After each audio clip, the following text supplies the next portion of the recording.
My name is Allison Draper. I am 34 years old. Last Thanksgiving, my sister-in-law stood up at my parents' dinner table in East Nashville, the same table where my father carved the turkey every year for 30 years, and told him that his house was worth more as a vacant lot than as the place where he raised his children. And when I looked at my brother, the man who grew up eating off that table every night until he was 18, I found out he had already forged my father's signature on a purchase agreement to sell that house for $120,000 to his wife's family's development company. A price so low, it wasn't an offer. It was a burial. Take a second to like and subscribe, because what my sister-in-law said next, after my father sat in his own chair in his own home, with his hands pressed flat against the table he had spent 35 years paying off, is the reason I drove to a lawyer's office before the sun came up the next morning. The house at 412 Caldwell Lane sat on a quarter-acre in a part of East Nashville that used to belong to people like my parents, people who mowed their own lawns and knew the mailman's first name, and paid their mortgages with paychecks that came every 2 weeks from jobs that never made them rich, but always made them reliable. My father was 63 years old, retired after 35 years as a letter carrier for the United States Postal Service, and he had walked 11 miles a day through that neighborhood in July heat and January rain, delivering other people's bills and birthday cards and jury summons, so that he could come home each evening to a house that was small and square and completely, legally, unquestionably his. My mother spent 22 years serving lunch at Inglewood Elementary, sloppy joes and applesauce and cartons of 2% milk, to other people's children, so she could clock out by 3:30 and be standing at her own stove by 4, cooking dinner for the 2 kids she had brought into the world, and the husband who never once, in 4 decades of marriage, forgot to tell her the food was good. They were not wealthy people, and they were not the kind of people who made phone calls to get things done. They were the kind of people who believed that if you showed up every day and did the work and kept your name clean, the world would leave you alone in the one place that was yours. I am a licensed CPA and senior auditor at Callaway & Branch, a mid-size accounting firm in Nashville that handles financial audits for companies large enough to have things worth hiding and small enough to believe no one is looking. I have spent 7 years reading balance sheets and tax filings and bank statements, which is another way of saying I have spent 7 years learning what it looks like when the numbers stop telling the truth. And on the night my sister-in-law stood in my parents' dining room and called their home worthless, I recognized that look immediately, because the number she put on that table was not a price. It was a lie dressed up in a document, and the signature at the bottom of that document belonged to my father, except my father had never signed it. And I think most people know what it feels like to sit in a room full of family and realize all at once that the people who are supposed to protect you are the ones who came to take. Most people know that exact moment when the math in your chest stops adding up and you understand that love and loyalty are not the same thing, and that you have been confusing them your entire life. My brother was the one they had always been proud of, and growing up in that house meant understanding, without anyone ever putting it into words, that some children are futures and some children are backgrounds. He talked the right way and dressed the right way and shook hands at church like a man who had been rehearsing for a boardroom. And when he became a regional director of pharmaceutical sales at a company that flew him to conferences in Atlanta and Dallas, my parents talked about him to the neighbors, to the relatives, to anyone who stood still long enough to listen. My mother kept a photograph of him in his company blazer on the mantle, right between the wedding portrait and the picture of my father's USPS retirement ceremony. And if you looked at that shelf, you would have thought they only had one child. I never blamed them for that, not then, because I figured every family has someone who stands at the center and someone who stands at the edge, and I had learned to live in the quieter part of the room. But when my brother married into the Langford family, old money, development company, the kind of people who looked at a neighborhood like East Nashville and saw acreage instead of homes, something shifted in the air at our family dinners. Because suddenly, my brother's wife and her father sat at our table, and suddenly, the conversation turned to property values and square footage and which blocks were ready to turn. And the person who kept getting quieter with each passing holiday was not me. It was my father, the man who had paid for that table with 35 years of footsteps on concrete sidewalks, the man who had never once raised his voice at a family dinner because he believed that a man's home was the one place where he should never have to defend his right to sit down. I kept thinking, as I watched my sister-in-law take over the holiday conversation and rearrange the seating and suggest that the china was outdated and the curtains needed replacing and the neighborhood was changing. This is what it looks like when someone walks into your house and starts measuring the walls before they have even asked to sit down. And the worst part was not what she was saying. It was that my brother sat beside her, nodding along, as if the house where he learned to walk had never mattered to him at all. But before I tell you how they tried to take it, I need you to understand what that house was. Because if you do not know what something costs a person to build, then you cannot understand what it means when someone tries to tear it down. My father bought the house at 412 Caldwell Lane in 1989 for $62,000, which was every dollar he had saved in 8 years of carrying mail through neighborhoods where people left their doors unlocked and their sprinklers running and their dogs loose in the front yard. He put down $12,000 and signed a 30-year fixed mortgage at the kitchen table of the previous owner, a retired electrician who shook my father's hand and said he was glad to sell to someone who would take care of the place. And my father told him he would.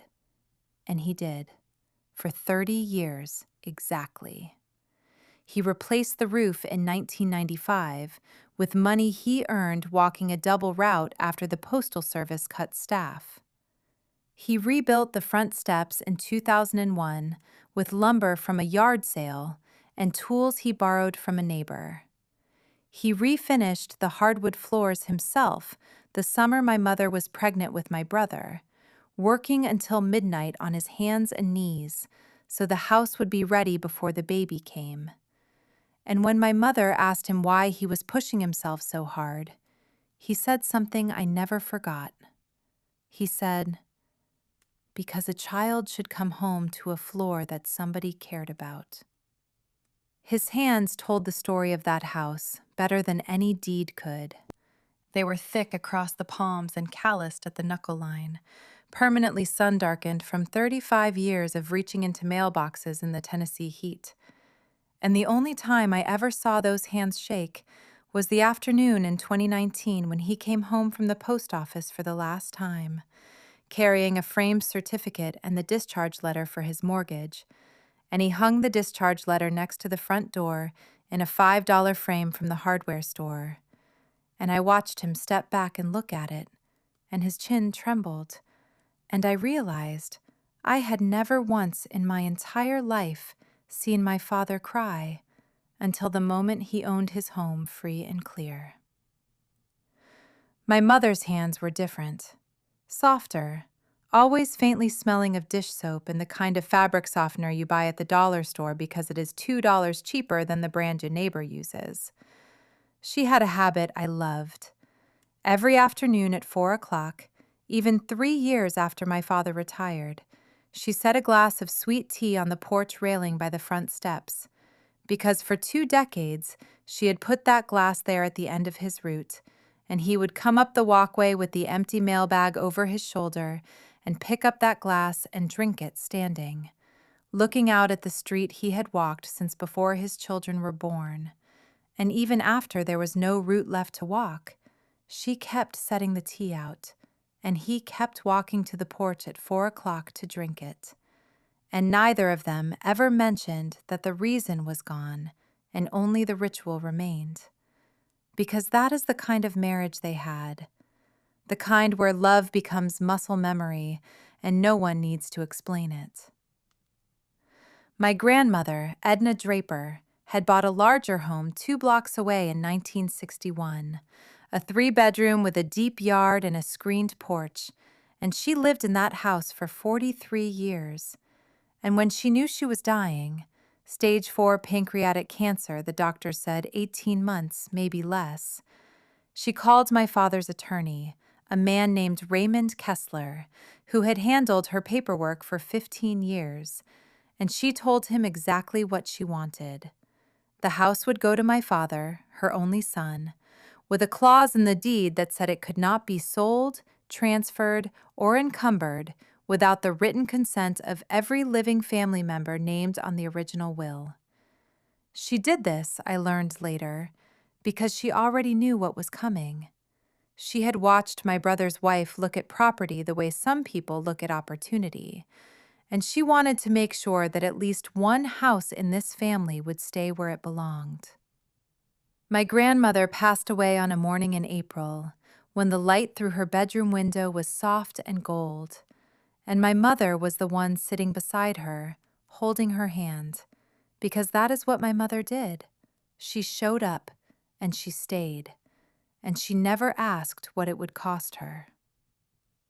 The funeral was on a Thursday, and my father wore his best pressed shirt, the one he used to wear on Sundays when he still went to church with my mother. And he stood at the front of the room with his back straight and his shoulders squared the way a man stands when his posture is the only thing keeping him from falling apart. And he did not cry, not once, not in front of anyone, because that was who he was, a man who believed that grief was private and dignity was the debt you owed the person you lost. 3 weeks later, my father's attorney read the will, and everything my grandmother owned, the house, the furniture, the savings account with $41,000, went to my father, just as she had intended, with that protective clause in the deed that said no one could touch it without consent. My brother sat in the attorney's office that afternoon, with his wife beside him, and when the clause was read aloud, I watched my sister-in-law's face go very still, the way a number goes still on a spreadsheet when it doesn't match the formula. And I knew, even then, that what had just been protected was about to be tested. The pressure started 4 days after the funeral, before the flowers on my grandmother's grave had even begun to wilt. My brother and his wife showed up at my parents' house on a Monday evening without calling first, which should have told me everything I needed to know about what was coming. Because in my family, the people who called ahead were the people who respected you, and the people who showed up unannounced were the people who believed your time belonged to them. My mother had dinner on the stove, pot roast, the kind she made with carrots and potatoes and the cheap cut of beef she bought at Kroger because she never saw the point of spending $8 a pound when $4 a pound tasted the same if you cooked it long enough. And when the front door opened and my brother walked in with his wife behind him, my mother wiped her hands on her apron and smiled the way she always smiled when her son came home, with a kind of brightness that made you understand she had been waiting for that moment since the last time he left. They did not sit down. My sister-in-law stood in the living room with her coat still on and her purse on her shoulder, as if the house was not a place she intended to stay. And my brother stood next to her, with his hands in his pockets and the look on his face that I had come to recognize as the expression he wore when he was about to say something he had been told to say. My father was sitting in his chair by the window, the one with the armrest he had repaired 3 times because he refused to throw it away. And he looked up from the newspaper he was reading and said, "Well, this is a surprise. You two want some dinner?" My sister-in-law did not answer the question.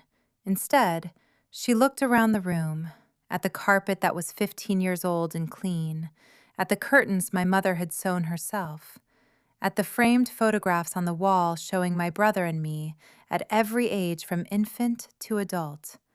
And she said, with the voice of someone who is being patient with a situation she finds beneath her, "We need to talk about the house on Birch Street." She meant my grandmother's house, the one my father had just inherited, the one with the protective clause in the deed. My brother and said that his wife's father, through his development company, was planning a residential renovation project on the east side of the neighborhood, and that my grandmother's property was in what he called the target zone, which was a phrase I had heard before in my work as an auditor. It was the kind of language people used when they wanted to make something personal sound institutional, as if calling a family home a target made it easier to aim at. He said the Langford Company was offering $120,000 for the property, cash, fast closing, minimal paperwork, and that it would be best for everyone if my father accepted the offer and moved on. My father set his newspaper down and looked at my brother for a long time without speaking. And in that silence, I watched something happen to my father's face that I had never seen before. A kind of slow rearrangement, as if he was trying to fit the words his son had just said into the version of his son that he had raised, and the two would not align. He said, "Your grandmother left that house to me. She put a clause in the deed so nobody could touch it." My sister-in-law stepped forward. "The clause requires family consent," she said. "So we are here to give you our thoughts." "Your thoughts," my father repeated. "The property is assessed at just over $380,000, she continued, and her voice had the smooth precision of someone who has rehearsed a number until it feels like a fact. "But the structure needs significant work. Foundation, roof, electrical, and by the time you factor in renovation costs, holding costs, and market risk, $120,000 in hand is a reasonable offer." She paused. "A generous one, actually." I was sitting at the kitchen table pretending to read something on my phone, but every number she said landed in the part of my brain that had spent 7 years reading financial statements for a living. And I knew, the way you know when a column of numbers has been manipulated before you even run the formula, that she was lying. The foundation was solid. My grandmother had paid for an inspection 2 years before she died. The roof had been replaced in 2015, and the market value of the lot alone without the house was north of $200,000 in a neighborhood where Langford Capital had already converted 3 properties into luxury townhomes that sold for $400,000 apiece. My father looked at my mother. My mother looked at the floor. And I realized, watching my parents' faces in their own living room, that this was what it looked like when the people you raised come back and tell you that the thing you spent your whole life building is not worth keeping. My brother said that it would be easier for everyone if my father did not make this difficult. And that was the word that caught in my chest. Difficult. As if a 63-year-old man asking to keep his dead mother's home was the problem. As if wanting to hold on to the last piece of the woman who raised him was an inconvenience that needed to be managed. For 2 weeks they returned, sometimes together, sometimes separately. My sister-in-law brought spreadsheets she had printed at home, full of numbers that looked professional, until you understood they were designed to confuse, not to inform. My brother brought the softer approach. He sat with my father on the porch and talked about retirement and ease and how much simpler life could be without the burden of a second property. And he used the word burden as if a house full of his grandmother's furniture and his grandmother's recipes and his grandmother's handwriting on the kitchen door frame, measuring how tall he had been at age 7, was something heavy rather than something holy. Then, one evening, my mother called me. It was after 9, which was late for her. She went to bed at 9:30 because 22 years of waking at 5 in the morning for the school cafeteria had built a clock inside her body that never reset. And her voice on the phone was the kind of quiet that means someone has been crying for a while and has run out of sound. She told me that my brother had called her that afternoon and told her that if our father did not agree to sign the sale papers by Friday, she and my father would not see their grandchildren again. Not at Christmas, not at birthdays, not at all. He said his wife felt that it was not healthy for the children to be around family members who were, and this was the word he used, obstructive, and that until the property matter was resolved, visits would be suspended.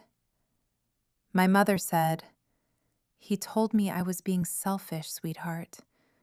He said I was putting a building ahead of my own grandchildren." And then she said the thing that broke something inside me that I did not know could break. Maybe he's right. Maybe we should just sign. I sat on the edge of my bed and pressed my hand against my mouth because I did not trust what would come out of it if I opened it. And all I could think about was my mother standing behind the cafeteria counter at Inglewood Elementary for 22 years, scooping mashed potatoes onto plastic trays for other people's children, so she could come home and love her own. And now her own son was telling her she did not deserve to see his. My mother sat on the edge of her bed that night and cried so quietly I almost could not hear her through the wall. And my brother, the man she raised, the man whose height she had measured on the kitchen door frame every birthday until he was 18, had just told her that loving her grandchildren and keeping her husband's home could not exist in the same sentence. If that puts something heavy in your chest right now, just leave a heart below, like and subscribe. Because the document I found the next morning inside my father's desk drawer is something no daughter should ever have to read about her own brother. The next morning, my father left the house early to walk, which was what he did when he could not sleep and did not want my mother to know. He put on his shoes and walked the old mail route, 11 miles through the neighborhood, as if his body still needed the motion to make sense of the world. While he was gone, I went into his study, a small room off the hallway with a wooden desk and a lamp that had been there since before I was born. And I opened the top drawer, because something my sister-in-law had said 2 weeks earlier, the clause requires family consent, had been sitting in my mind the way a number sits in a cell when you know the formula behind it is wrong. Inside the drawer, underneath a stack of Medicare paperwork and a folder of old USPS retirement documents, I found a document that made my hands go cold. It was a preliminary purchase agreement between my father and Langford Capital Development, dated 3 weeks before my grandmother's funeral, and at the bottom of the last page was my father's signature, except it was not his signature.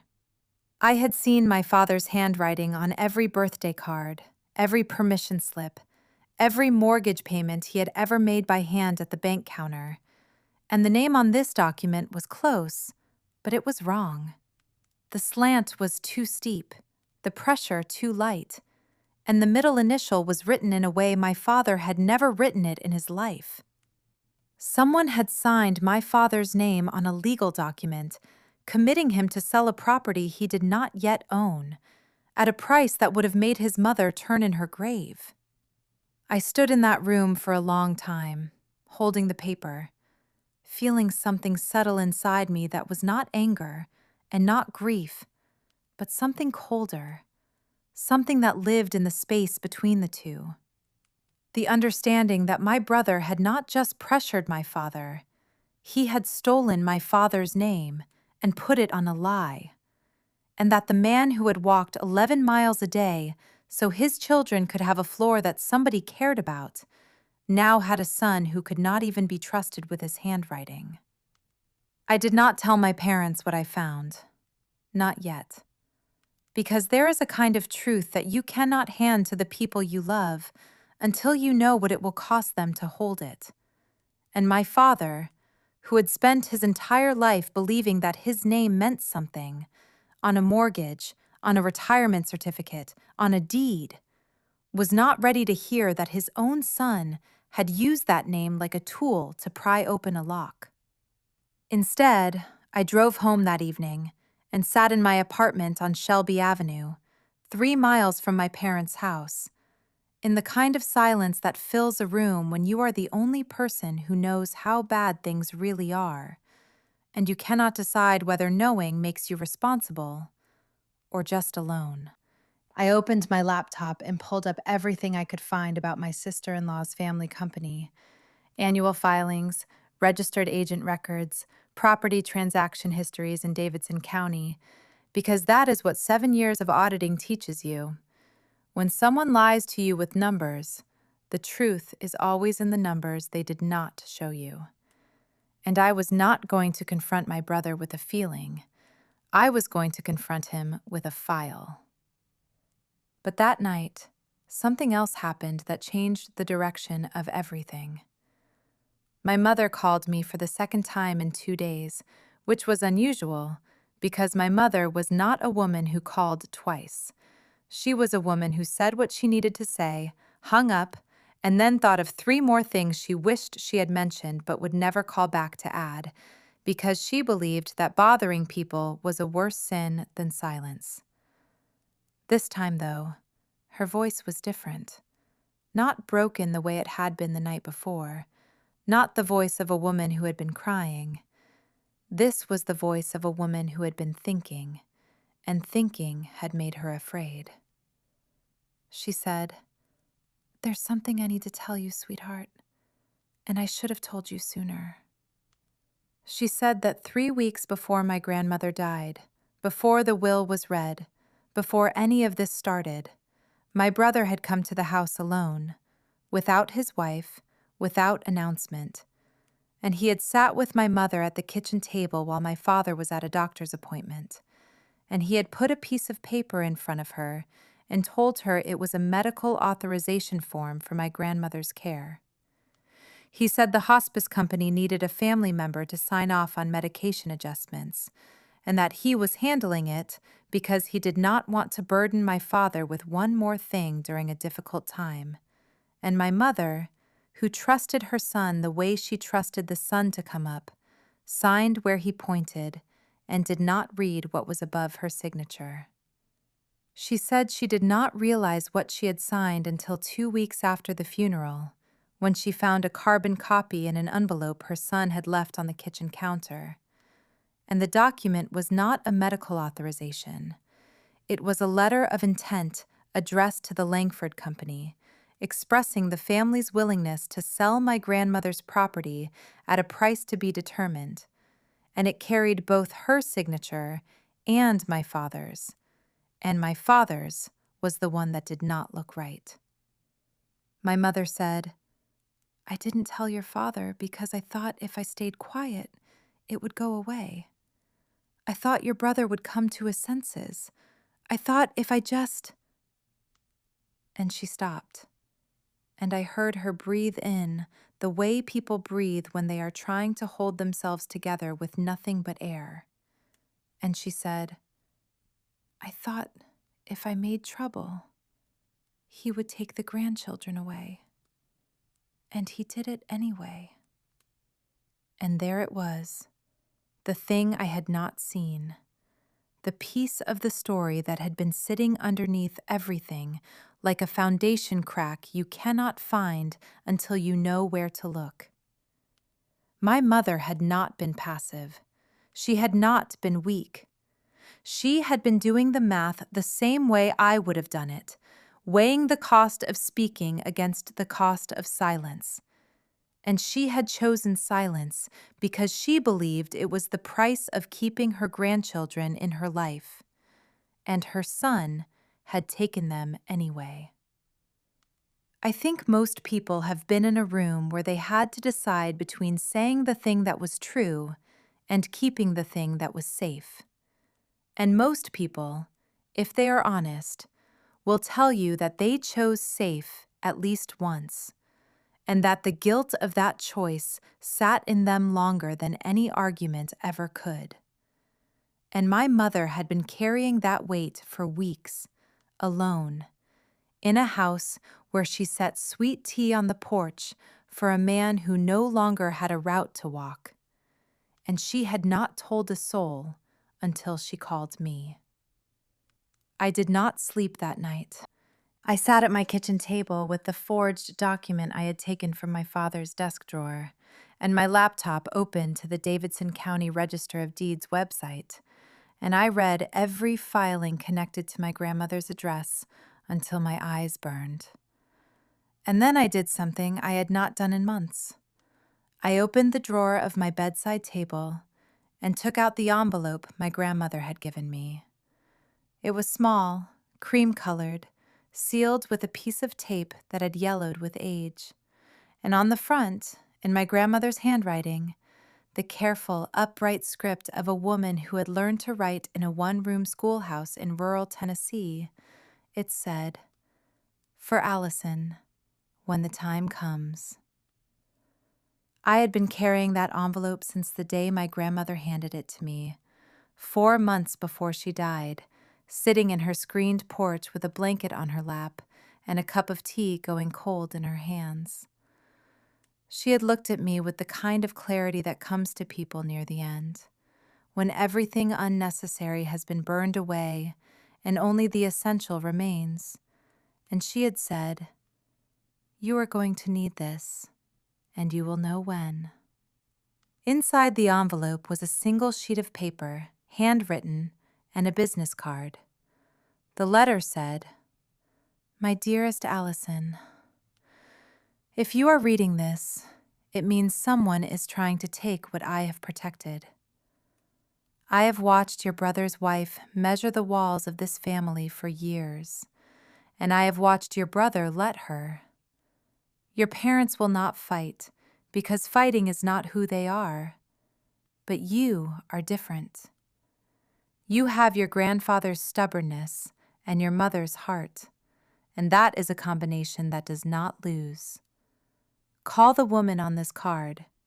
She was my attorney before Raymond, and she knows what to do when love and property end up in the same fight. Remember, keeping something does not always mean holding it with both fists. Sometimes the smartest grip is the loosest one. All my love, Grandma." The business card read, "Diane Hartley, partner, Hartley & Voss, commercial real estate law, Nashville, Tennessee." I called the number at 7:30 the next morning, before my first audit meeting at Callaway and Branch, standing in the parking lot of my office building with the engine still ticking and my grandmother's letter folded inside my coat pocket. A woman answered on the second ring, and when I said my name, there was a pause. Not surprise, but recognition. And she said, "Your grandmother told me you would call. I have been waiting. Tell me everything." And I did. Every number, every forged signature, every threat, every tear my mother cried through the wall.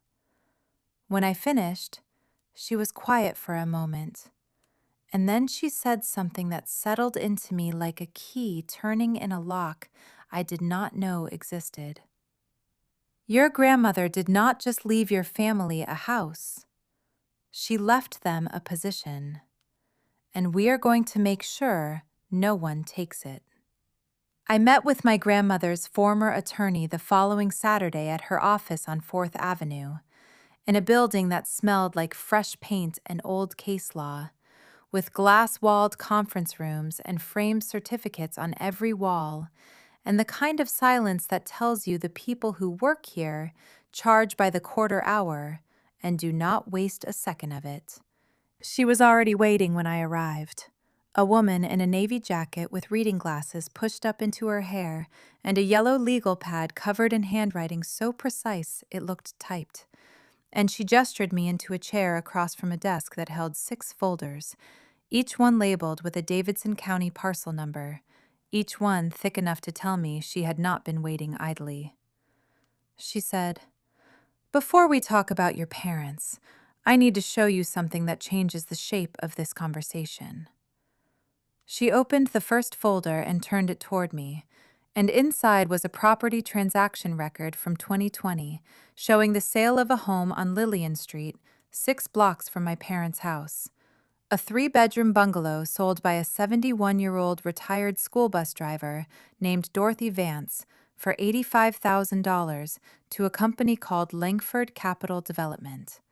The assessed value at the time of sale was $260,000.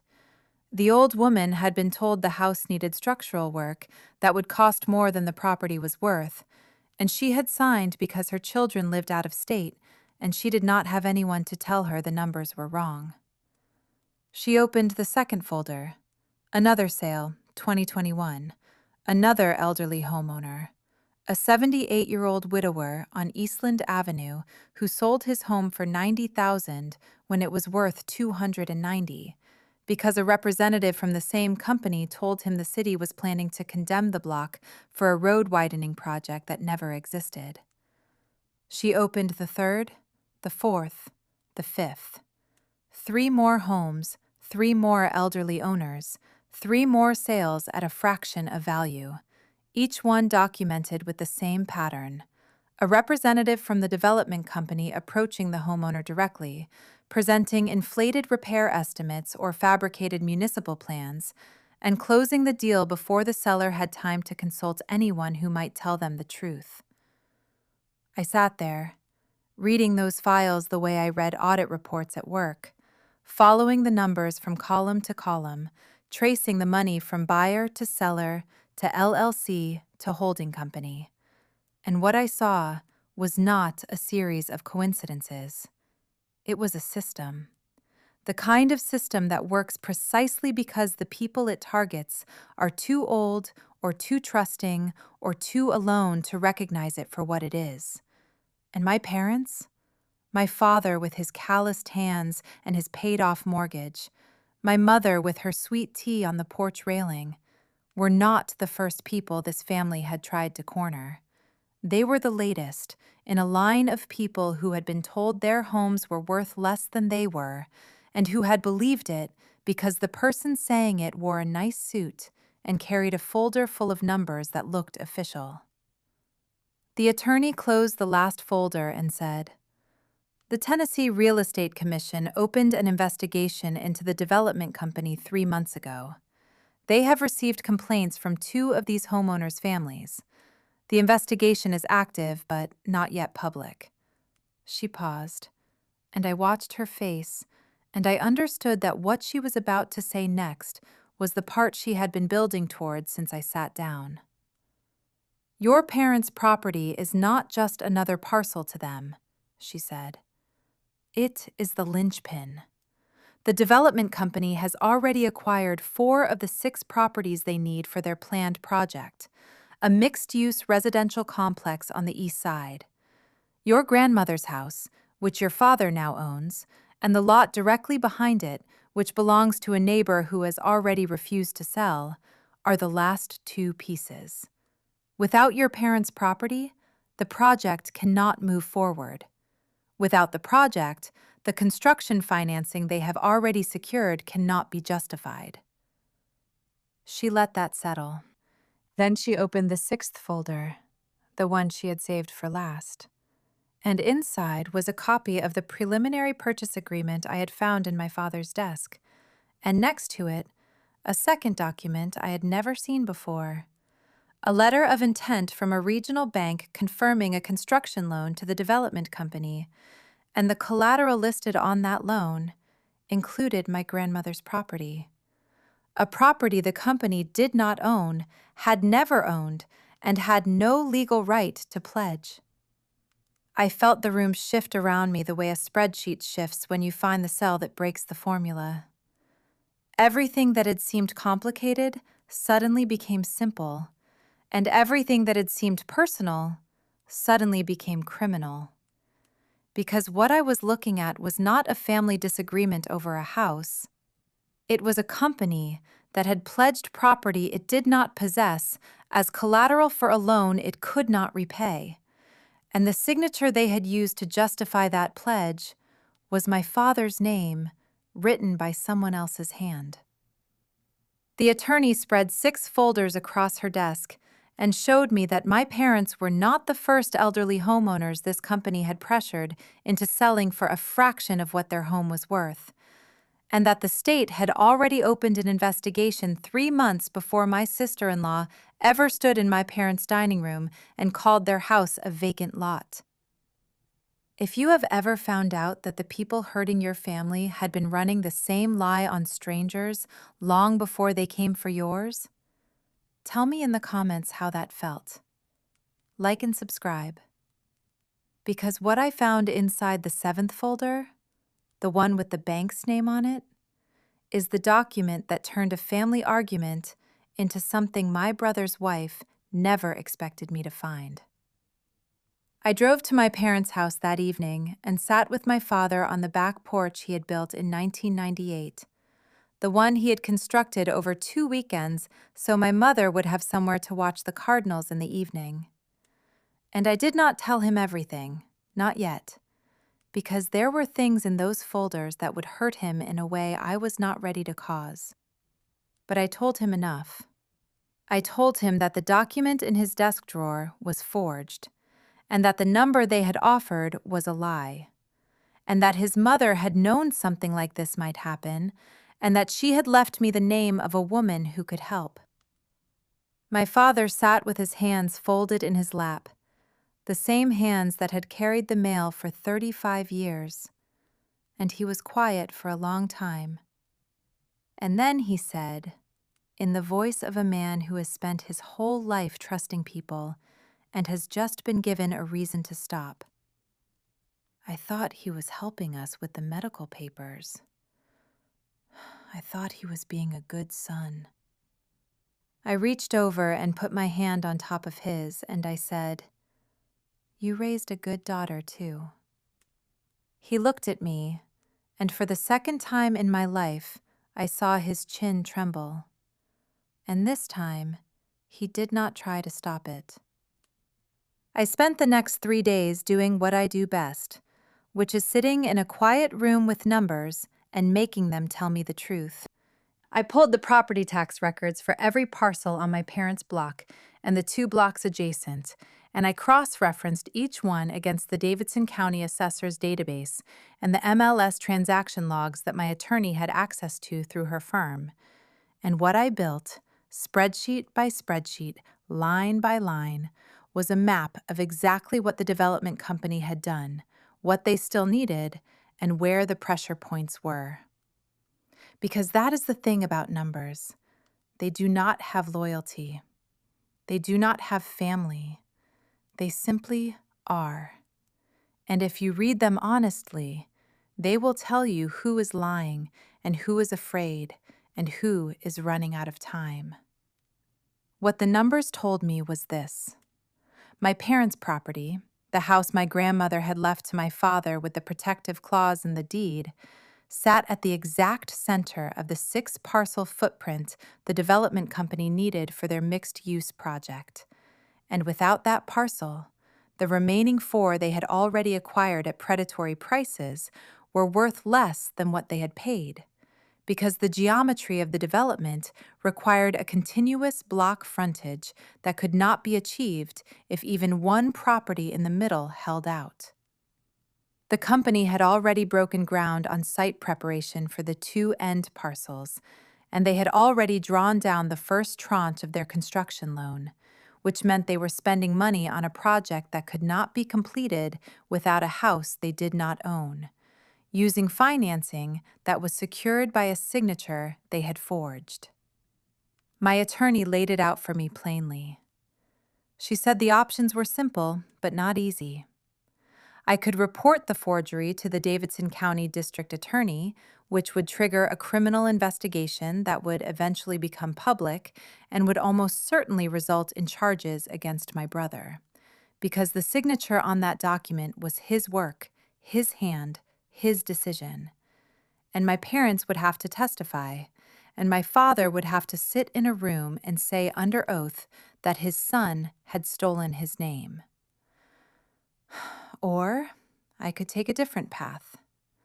A path that protected my parents' home, recovered its full value, and left the development company with no legal ground to stand on, without requiring my father to look at his son across a courtroom. I sat in my car in the parking lot of my attorney's office, and I thought about what it would cost me. Not money. I had run those numbers already, and the money worked. What I thought about was the other cost, the one that does not show up on a balance sheet. The cost of being the daughter who ended her brother's career. Or the cost of being the daughter who let her parents lose their home. Both options took something from me that I could not get back. And in that silence, sitting in a paid-off Honda Civic in a parking lot on 4th Avenue with the engine off and the windows up, I understood for the first time what my grandmother meant when she wrote that keeping something does not always mean holding it with both fists. Because the thing I was trying to keep was not a house. It was my parents' right to grow old in the place where they had earned the right to stay. And if that meant my brother would never speak to me again, then that was the price. And I was willing to pay it because they had already paid enough. My attorney said there was a third option, one that she had been preparing since the day my grandmother first told her this family might need help. She said the house qualified for listing on the National Register of Historic Places through the Tennessee Historical Commission, which would not prevent a sale, but would restrict demolition and major structural alteration, effectively making the property useless to a developer who intended to tear it down and build new. She said that once the listing was in process, she could approach a competing development firm, one that specialized in adaptive reuse and historic preservation, and structure a sale-leaseback agreement at full market value, allowing my parents to sell the property at what it was actually worth, while retaining the legal right to live in it for as long as they chose. The buyer would get a sound investment in a rapidly appreciating neighborhood. My parents would get the money, the protection, and the home. And the company that had forged my father's name and preyed on elderly homeowners for 3 years would get nothing. Not the property, not the project, not the loan justification. Nothing except the slow, public unraveling of a plan that depended entirely on people like my parents being too afraid to say no. She gave me a name, a CEO of a Nashville development firm that had built its reputation on preserving exactly the kind of properties that the other company wanted to demolish. She said he was fair, he was thorough, and he made decisions based on value, not drama. I sat in my car outside the attorney's office with 2 options on the seat beside me, and the kind of silence that fills a vehicle when you know that the next phone call you make will either save your parents' home or cost you your brother forever.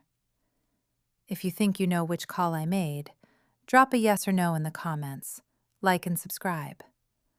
Because the person who answered on the other end was someone my sister-in-law's family never expected to hear from. And the first question he asked me was not about the house, but about the people who lived in it. I picked up the phone and called the number. A man answered on the 3rd ring, and when I told him my name and what I was calling about, he said, Your attorney sent me the file this morning. I have been reading it for the last 2 hours. There was a pause, and then he said, "Tell me about your parents." Not the property, not the square footage, not the assessed value. He asked me about my parents. His name was Nathan Gould, 52 years old, CEO of Cumberland Ventures, a Nashville-based development firm that had converted more historic residential properties into mixed-use spaces than any competitor in the state. The kind of man who believed that a building's history was part of its value, and that the people who had lived inside those walls deserved to be part of the conversation about what happened next. I told him about my father's 35 years with the Postal Service. I told him about my mother's sweet tea on the railing. I told him about the porch my father built, and the floors he refinished on his knees, and the mortgage he paid off one paycheck at a time for 30 years. And when I finished, the man on the other end of the line was quiet for a moment, and then he said, "I would like to meet them." He came to my parents' house on a Saturday morning in October, and my mother, who had not been told who he was or what he wanted, did what she always did when someone knocked on her door. She offered him coffee and a plate of banana bread she had baked that morning because baking was what she did when she was worried, the way other people pace or drink or stare at walls. And my mother baked. And the fact that she had been baking every day for 3 weeks told me everything I needed to know about how frightened she was. He sat at my parents' kitchen table, the same table where my brother had put the fake medical form in front of my mother, the same table where my father ate his breakfast every morning with the newspaper folded to the crossword. And he talked to my parents for an hour, not about money, not about square footage, not about the deal, but about the house, about what it meant to them, about the porch and the floors and the cardinals in the backyard. And my father, who had not spoken more than 10 words to a stranger since my brother's wife first walked through his front door and started measuring, talked to this man the way he used to talk to the neighbors on his mail route, openly, warmly, as if he had been waiting for someone to ask him a question that was not a trap. When the conversation turned to business, the man from Cumberland Ventures laid out the terms my attorney had structured. A sale-leaseback agreement at full market value, $380,000, with a 15-year lease at below market rent, giving my parents the legal right to remain in their home for as long as they wanted.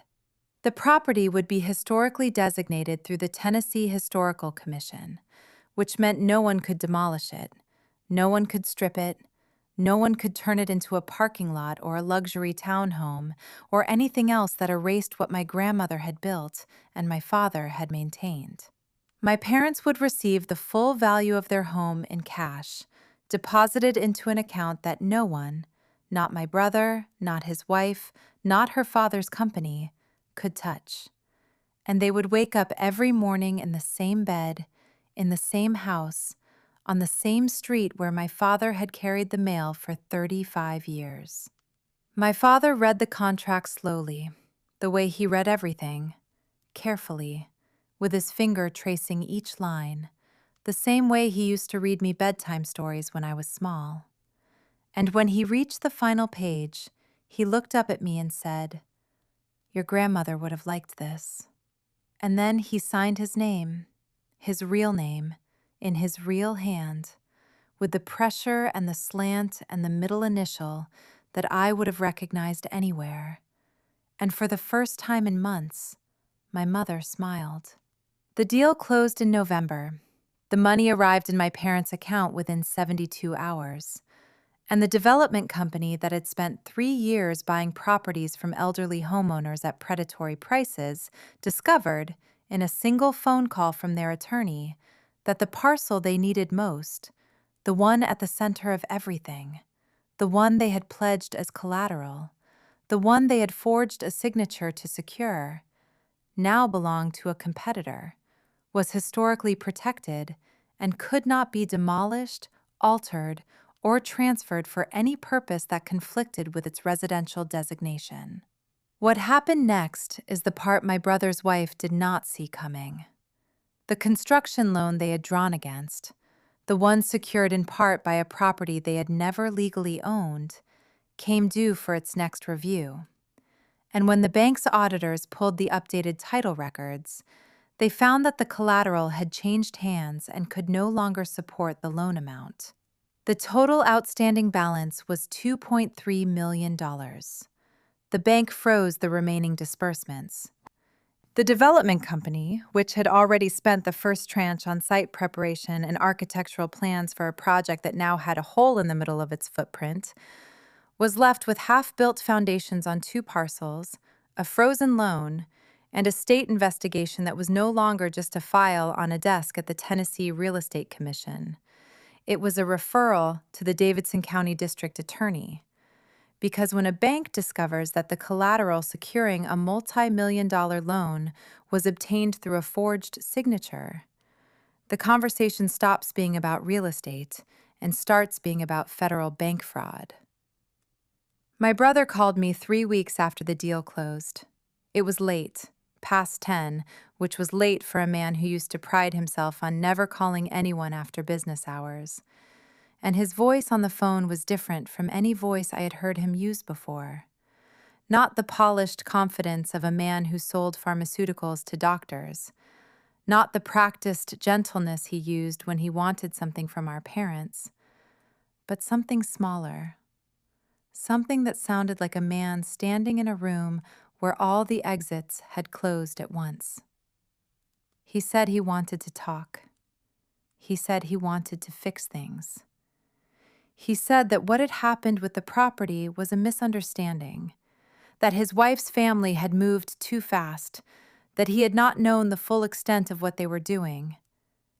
And I listened because I wanted to believe him, because the part of me that remembered him measuring his height on the kitchen door frame every birthday wanted to believe that the boy who had grown up in that house was still inside the man who had tried to take it. But then he said, "Maybe you could talk to the bank. You're a CPA. They would listen to you. If we could restructure the loan, show them the project is still viable, maybe..." And I understood. This was not reconciliation. This was the same thing it had always been. Someone in my family asking me to fix a problem they had created, expecting me to hand over whatever I had because they needed it more. And I thought about my mother signing that paper at the kitchen table because her son told her it was a medical form. And I thought about my father's name written by a hand that was not his. And I said, "I love you, but you are asking me to help you keep the thing you built on top of what you stole from them. And I cannot do that." He was quiet for a long time. And then he hung up. And I sat in the dark and listened to the dial tone and felt something close inside me that I knew might never open again. The Davidson County District Attorney opened a formal investigation into the forged purchase agreement in January, and by March, the Tennessee Real Estate Commission had suspended the development company's operating license, pending a full review of 5 property acquisitions involving elderly homeowners who had been pressured into selling at a fraction of market value. The construction loan, $2.3 million, was called in full by the bank after auditors confirmed that the collateral included a property obtained through a forged signature. And when the company could not repay, the bank filed a lien against every asset the company held, including the 4 parcels they had already purchased, which meant that the homes they had taken from people like Dorothy Vance and the widower on Eastland Avenue were now frozen in receivership, and the families who had been cheated were notified by the DA's office that restitution proceedings had begun. My brother's wife resigned from every board she sat on before she could be removed, and her father's company, the company that had built its name on buying land from people too old or too trusting to know they were being robbed, filed for Chapter 11 bankruptcy in April. My brother was not charged, not yet, but his name appeared in the investigation file as the person who had obtained the signature, and the pharmaceutical company where he had spent 10 years building a career placed him on administrative leave pending the outcome, because companies that sell medications to hospitals do not keep employees whose names appear in fraud investigations. And the corner office and the company car and the conferences in Atlanta went quiet the same week the bankruptcy filing became public. Here is what my parents kept. My father still lives at 412 Caldwell Lane, in the house he bought in 1989 with $12,000 down and a handshake. The $380,000 from the sale sits in a retirement account that earns interest while he sleeps, and every morning he walks to the end of the driveway in his bathrobe and picks up the newspaper and stands there for 30 seconds looking at the house, the same way he has looked at it every morning for 35 years. Except now, when he looks at it, he knows that no one is coming to take it. Not his son, not his son's wife, not her father's company, not anyone. Because the deed is protected, the lease is signed, and his name on the paperwork is his own. My mother still sets a glass of sweet tea on the porch railing at 4 o'clock every afternoon, and my father still walks out to drink it standing, looking at the street. And neither of them has mentioned that the reason for the ritual is gone, because the ritual was never about the mail route. It was about the marriage, and the marriage is still there, and it is enough. The distance between what they lost and what was taken from them is the distance between a family that could have stayed whole and a son who decided his parents' home was worth less than his wife's ambition. And that distance, once opened, does not close because someone says they are sorry. It closes only when the people who were harmed are standing in their own house again with their name on the deed and their dignity in their hands. And my parents are standing there now. I used to think that being the quiet one in the family meant I was the one who did not matter. I know now that being quiet and being invisible are not the same thing, and that the person who sees everything is sometimes the only person who can protect what everyone else has stopped looking at. Every Sunday morning, I drive to my parents' house and sit at the kitchen table where my mother has already set out biscuits and coffee and a plate of whatever she baked that week. And my father sits across from me with the crossword folded open and a pen he has used since 1992. And we do not talk about what happened because we do not need to. The house is warm, the coffee is hot, the cardinals are in the backyard, and my parents are home. And I am the one who made sure of that, and no one will ever move them again. If this story meant something to you, share it with someone who needs to hear it today, and like and subscribe, because there is always someone out there watching the people who raised them be treated like they are worth less than the land they stand on. And they need to know that standing up for the ones you love is never something you should have to apologize for.